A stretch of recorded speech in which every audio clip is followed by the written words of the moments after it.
The phone rang at 3:17 a.m., jolting me from the first decent sleep I'd had in weeks. My calloused hands fumbled for the receiver in the darkness of my cramped apartment, knocking over an empty beer bottle that clattered across the nightstand. The voice on the other end was my cousin Sarah, her words barely audible through her tears. "Jack's gone, Tommy. Your grandfather. He passed an hour ago."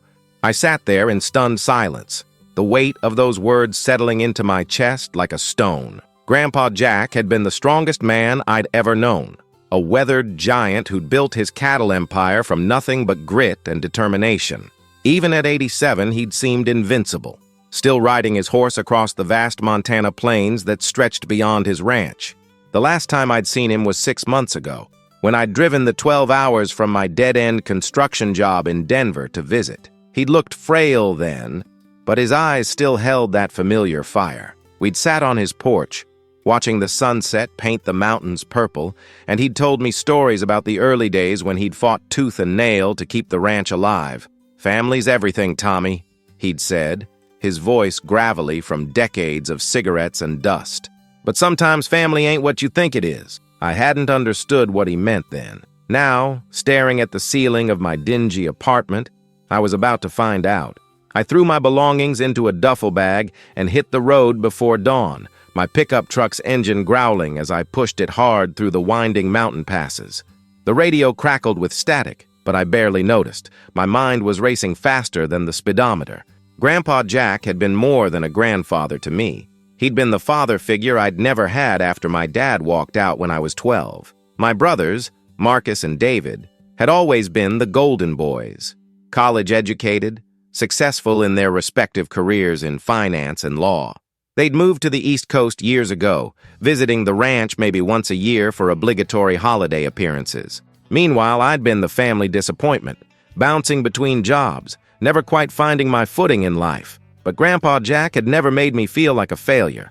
During my teenage years, when Mom was too busy working 3 jobs to keep us afloat, I'd spent every summer at the ranch. He'd taught me to ride, to work cattle, to read the land like a book. Those summers had been the happiest times of my life. As I crested the final hill before the valley, the ranch spread out before me like something from a postcard. Thousands of acres of rolling grassland dotted with cattle, the main house sitting proud against the backdrop of snow-capped mountain. Even in my grief, I felt that familiar sense of coming home. But something was wrong. There were cars in the driveway that didn't belong. Expensive sedans that looked out of place among the pickup trucks and farm equipment. I pulled up to the main house just as Marcus stepped out onto the porch, his expensive suit looking ridiculous against the rustic backdrop of the ranch. His face was grim, but there was something else in his expression, something that made my stomach clench with unease. "Tommy," he said, his voice carefully controlled. "We need to talk." David emerged from the house behind him, followed by a man I didn't recognize. Tall, thin, wearing a charcoal suit and carrying a leather briefcase. The stranger's eyes were cold, calculating, the kind of look that made you want to check if your wallet was still in your pocket. "This is Mr. Harrison," David said without preamble. "Grandpa's lawyer." I climbed out of my truck slowly, every instinct screaming that something was terribly wrong. "Where's Sarah? Where's the family?" "Inside. Making arrangements," Marcus replied, but his tone was evasive. "Look, Tommy, there are some complications we need to discuss before the funeral." The lawyer stepped forward, extending a manicured hand that I ignored. "Mr. Reeves, I'm sorry for your loss. However, there are some urgent legal matters that require immediate attention." "Legal matters?" I looked between my brothers, confusion and anger building in my chest. "The man just died. Can't this wait until after we bury him?" David and Marcus exchanged a look that sent ice through my veins. It was the same look they'd shared as kids when they were planning something I wouldn't like. "I'm afraid not," Harrison said, opening his briefcase. "Your grandfather's will contains some unusual provisions that need to be addressed immediately." We gathered in Grandpa Jack's study, the same room where he'd taught me to play chess on rainy afternoons. The walls were lined with photographs of prize bulls and championship rodeos, testament to a lifetime of hard work and success. But now the room felt different, charged with tension that made the air thick and hard to breathe. Harrison cleared his throat and began reading from a document that seemed impossibly long. The legal language was dense and confusing, but gradually, the meaning became clear. Grandpa Jack had left the ranch, all of it, to me. Not just a portion, not just the house. Everything. The land, the cattle, the equipment, the bank accounts. The entire empire he'd built over 60 years was now mine. The silence that followed was deafening. I stared at the lawyer, certain I'd misheard. That can't be right. I assure you it's quite correct, Harrison said, his voice neutral. Your grandfather was very specific in his instructions. I looked at my brothers, expecting to see the same shock I felt. Instead, I saw something that made my blood run cold. They weren't surprised at all. Marcus was clenched jaw furious, and David's face had gone pale with barely controlled rage. "This is ridiculous," Marcus exploded, jumping to his feet. "Tommy's never shown any interest in the ranch. He's a drifter, a loser who can't hold down a job for more than 6 months. The will is ironclad," Harrison continued calmly. "However, there is one condition.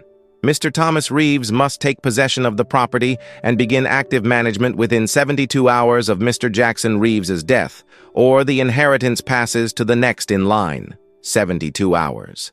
The words echoed in my head as I sat in stunned silence. Grandpa had died at 2 a.m., which meant I had until 2 a.m. on Thursday to claim my inheritance. It was already Monday afternoon. "That's impossible," David said, his lawyer's mind already working the angles. "Tommy lives in Denver. He'd need time to arrange his affairs, quit his job, move his belongings. The terms are non-negotiable," Harrison replied. Mr. Jackson Reeves was very clear about this requirement. He wanted to ensure that whoever inherited the ranch was truly committed to it. Marcus was pacing now, his face red with anger. "This is insane. Tommy doesn't know the first thing about running a cattle operation this size. He'll run it into the ground within a year. Maybe that's what Grandpa wanted to prevent," I said quietly, finding my voice at last. The pieces were starting to fall into place. Maybe he knew you two would just sell it off to the highest bidder. The look that passed between my brothers confirmed my suspicion. They'd probably already been making calls, lining up buyers before Grandpa's body was even cold. "Don't be naive, Tommy," David said coldly. "This ranch is worth $12 million. You think you can just walk in here and play cowboy? You'll lose everything within 6 months." But I was already standing, my mind made up. "We'll see about that." As I headed for the door, I heard Marcus call after me. "Tommy, wait. We can work something out. A partnership, maybe. You don't have to do this alone." I paused at the threshold, looking back at my brothers. Funny, that's not what Grandpa thought. I walked the ranch that evening as the sun set behind the mountains, trying to process everything that had happened. The cattle moved slowly across the pastures, their lowing of familiar comfort in the gathering darkness. This land had been in our family for 3 generations, and now it was mine, if I could figure out how to claim it. The foreman's house sat dark and empty. Jim Morrison had worked for Grandpa for 30 years, but he'd retired last spring due to health problems. Without him, Grandpa had been running the operation mostly alone, which explained why things looked a bit run down around the edges. I found myself at the old barn where Grandpa had taught me to ride. Inside, his favorite horse, Thunder, nickered softly in recognition. I stroked the old gelding's nose, remembering countless hours spent in this very spot. "What did you see in me, old man?" I whispered into the darkness. That's when I noticed it. A loose board in Thunder's stall that hadn't been there before. Behind it was a metal box, weathered and dented. Inside, I found a letter in Grandpa's distinctive handwriting. "Tommy," it began, "if you're reading this, then the vultures are already circling. Your brothers have been pressuring me to sell for years, sending lawyers and accountants to help me manage my affairs. They don't understand that this land isn't just property, it's our legacy." My hands shook as I continued reading. "I know you think you're a failure, but I see something in you they don't. You love this place the way I do. You understand that some things are worth more than money." The letter went on to explain the 72-hour clause. It wasn't just about commitment. It was about keeping my brothers from having time to mount a legal challenge. I spent that first night in Grandpa's house, sleeping fitfully in the guest room.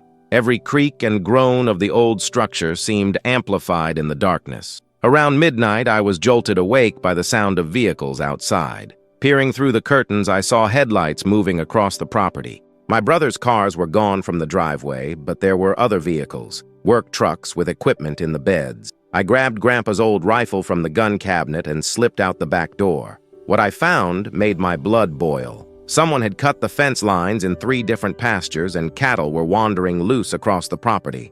It would take hours to round them up, time I couldn't afford to lose, but that wasn't the worst of it. The main water line to the house had been severed, and someone had dumped sand into the gas tanks of 2 of the ranch trucks.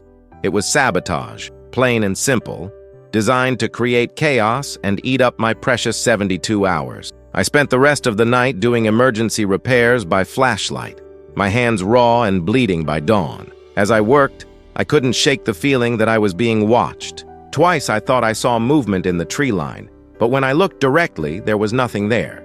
By sunrise, I'd managed to patch the water line and round up most of the cattle, but I was exhausted and running on fumes. Worse, I'd lost almost 12 hours of my deadline dealing with the sabotage. As I stood in the morning light, surveying the damage, I realized this was just the beginning. My brothers weren't going to make this easy. I was trying to hotwire one of the sabotaged trucks when I heard the rumble of diesel engines approaching. For a moment, I thought my brothers had returned with reinforcements, but the vehicles that pulled into the yard were different. Older pickup trucks and a cattle trailer. 3 men climbed out, all wearing the weathered clothing of working ranchers. The oldest, a grizzled man in his 60s with a gray beard, approached with his hat in his hands. "You'd be Tommy Reeves," he said, extending a calloused hand. "I'm Bill Henderson from the Bar H Ranch down the valley. These are my boys, Mike and Steve." I shook his hand warily, unsure what to expect. "What can I do for you, Mr. Henderson?" "Heard about Jack's passing," Bill said, his voice respectful. "Also heard about the trouble you've been having. Thought you might need some help." It turned out that Grandpa Jack had been more than just a neighbor to the local ranching community. He'd been a leader and a friend. When word got out about the inheritance and the 72-hour deadline, several of the neighboring ranchers had decided to lend a hand. "Jack helped me out when I was starting up," Mike explained as he and his brother began working on the damaged trucks. "Loaned me money when the bank wouldn't, taught me everything I know about breeding cattle. Figure it's time to return the favor." Throughout the morning, more neighbors arrived. They brought tools, expertise, and most importantly, manpower. What would have taken me days to fix was accomplished in hours with their help. But it was Bill Henderson who gave me the most valuable advice. "Your brothers are going to try every trick in the book to stop you. You need to be ready for anything."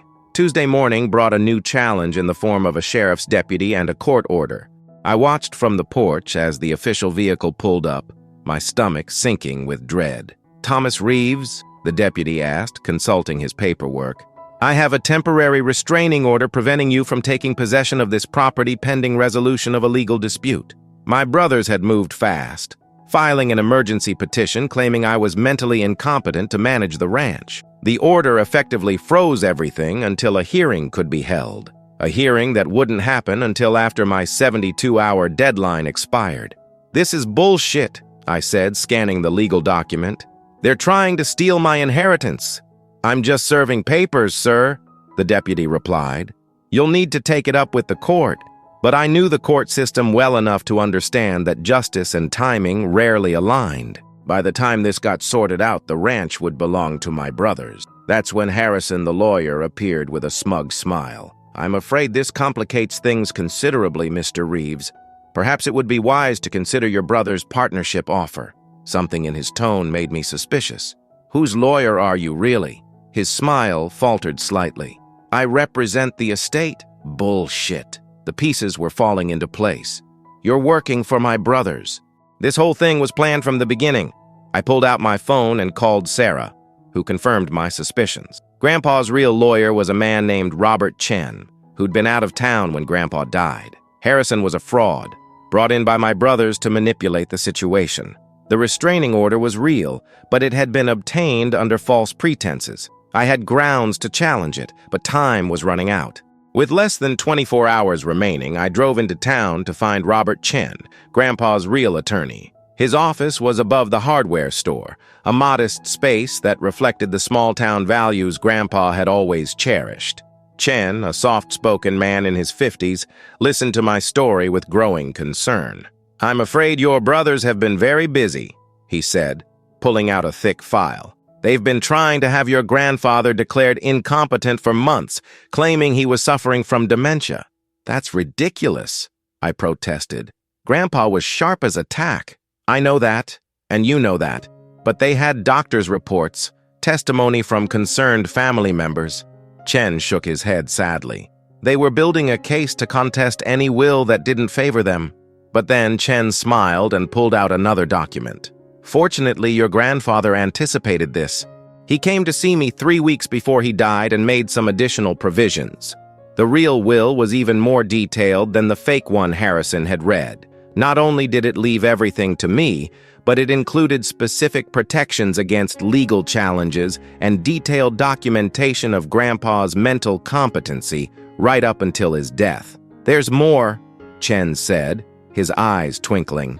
"Your grandfather recorded a video message to be played only if his will was contested. On his computer screen, Grandpa's familiar face appeared, looking directly into the camera with those sharp eyes I remembered so well. 'If you're watching this,' his recorded voice said, 'then my sons are trying to steal what I've built. Tommy, this ranch is yours because you're the only one who truly loves it. Don't let them take it from you.' With Chen's help, I was able to get the restraining order lifted, but precious hours had been lost. By the time I returned to the ranch, it was past midnight on Wednesday.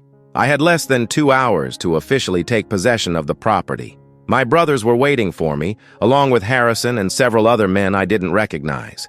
They'd positioned themselves between me and the main house, clearly intending to prevent me from completing the inheritance requirements. "It's over, Tommy," Marcus called out as I climbed from my truck. "You missed the deadline. The ranch is ours now." "Check your watch," I replied, walking steadily toward them. "I've got 90 minutes. "You're not getting past us," David said, stepping forward with the other men. "This ends here." But they'd underestimated the loyalty Grandpa had inspired in the community. As if on cue, headlights appeared on the access road, dozens of them.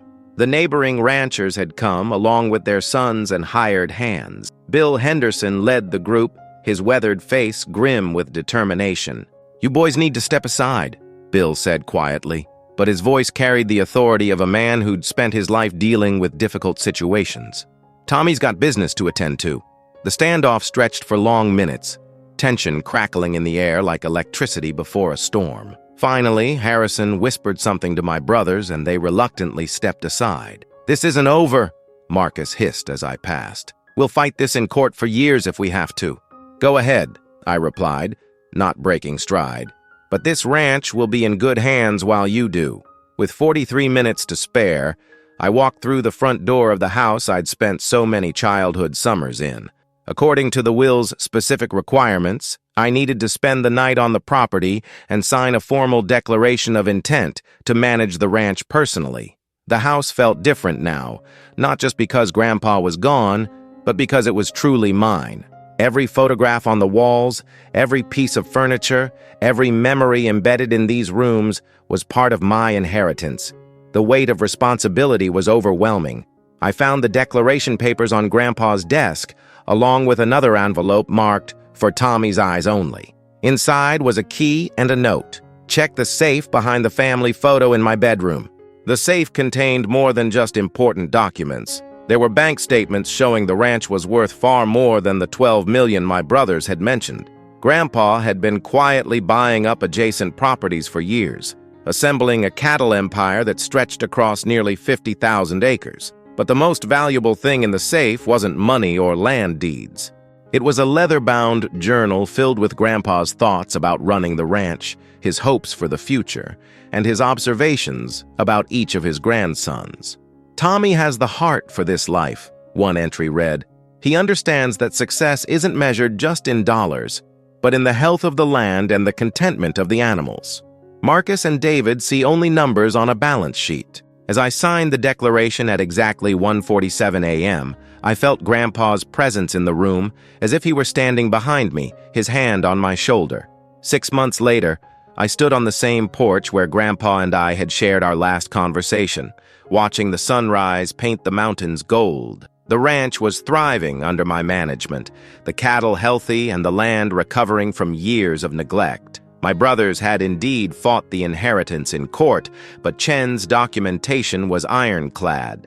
The fake lawyer Harrison had been disbarred and faced criminal charges for fraud. Marcus and David had eventually given up their legal challenge, but the rift in our family seemed permanent. I'd hired back several of the old hands who'd worked for Grandpa over the years, and the ranch was operating more efficiently than it had in decades.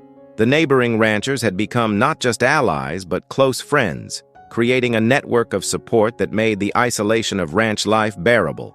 The hardest part hadn't been learning to manage the business. Grandpa's journal and the experienced hands had guided me through that. The hardest part had been accepting that I deserved this inheritance, that I was capable of honoring Grandpa's legacy. Sarah visited regularly, bringing her children to experience the ranch life that had shaped our family for generations. Watching them ride horses and chase cattle, I understood why Grandpa had fought so hard to keep this place in the family. As I sipped my morning coffee, thunder nickered from the corral, reminding me it was time to start the day's work. There were cattle to check, fences to mend, and 1,000 other tasks that came with running a ranch this size. But I wouldn't trade this life for anything. Grandpa had been right. Some things were worth more than money. Some things were worth fighting for.